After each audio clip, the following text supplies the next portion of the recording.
నేనేమంటానంటే ఇప్పుడు big boss season 8కి వెళ్ళడం కోసం ఈ 10 years ఎక్స్పీరియన్స్ ఉన్న స్వప్న చౌదరి 10 years ఎక్స్పీరియన్స్ తో వెళ్ళలేకపోయింది కాబట్టి ఇప్పుడు ఈ రీజన్ పెట్టుకొని స్క్రీన్ మీదకి వచ్చి తను ఒక ఈ విధంగా ఈ వేలో వెళ్ళాలి అని అనుకుంటుందా?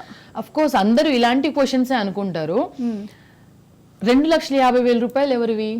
నావి. నాలాగా ఇంకా చాలా మంది అమౌంట్ కట్టారు. ఆ విషయం నాకు ఈ వీడియో బయటకు వచ్చిన తర్వాత తెలిసింది. అంటే ఇప్పుడు నేను కూడా ఈ విషయం చెప్పకుండా ఆపేసి మళ్ళీ నా పని నేను చూసుకుంటూ మళ్ళీ నేను వేరే విధంగా ట్రై చేయొచ్చు.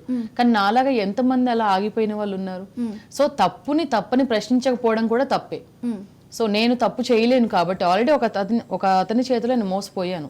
సో నేను క్వశ్చన్ చేయకుండా ఇలాగే ఆగిపోయి ఇలా ఉంటే నేను తప్పు చేసిందని అవుతాను. కాబట్టి ఇది కేవలం నేను తమ్మాలి రాజు అనే పర్సన్ ని బయట పెట్టడం కోసం, అతను చేసిన తప్పులు బయట పెట్టడం కోసం మాత్రమే నేను వీడియో తీయడం జరిగింది. అది ఈ తమ్మాలి రాజు అనే అతనికి సంబంధించిన ఫ్రెండ్స్ కానీ లేకపోతే అతనికి సంబంధించిన కాంటాక్ట్స్ కానీ ఇవేమైనా ఉన్నాయా?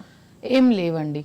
తమ్మాలి రాజు అనే పర్సన్ కి సంబంధించిన వాళ్ళు ఓన్లీ సత్య గారు అండ్ రంజిత్ పవన్ వీళ్ళిద్దరు మాత్రమే తెలుసు. ఓకే, సో వీళ్ళు కాంటాక్ట్ లో ఉన్నారు మీకు? ఉన్నారండి. ఓకే, ఏమంటున్నారు అంటే ఇప్పుడు అతను చేసిన మోసాన్ని వాళ్ళు ఎలా కప్పిపుచ్చుకుంటున్నారు? అంటే రంజిత్ పవన్ అనే పర్సన్ నాకు స్టార్టింగ్ లోనే చెప్పారు, తను ఇలాంటి పర్సన్ ఫోటోగ్రాఫర్, సో తను నిన్ను పంపించలేరు అని చెప్పి. సత్య అని మాత్రం తను కూడా నమ్మారు. తను కూడా నమ్మారు. కానీ ఇప్పుడు అతను ఫైర్ అవుతున్నాడు, అతను కూడా ఫైట్ చేయడానికి ready. What is this Swapna? Actually ఇంత ఎక్స్పీరియన్స్ ఉండి ఇన్ని సినిమాలు చేస్తూ ఇంతమందితో పరిచయాలు ఉండి మీలాంటి వాళ్ళే మోసపోతే నార్మల్ పర్సన్స్ మాట ఏంటి? ఎందుకంటే నార్మల్ పీపుల్ కూడా చాలా మంది బిగ్ బాస్లోకి వెళ్ళి ఇవాళ మనం చూస్తాం పల్లవి ప్రశాంత్, తను ఒక పల్లెటూరు అబ్బాయి.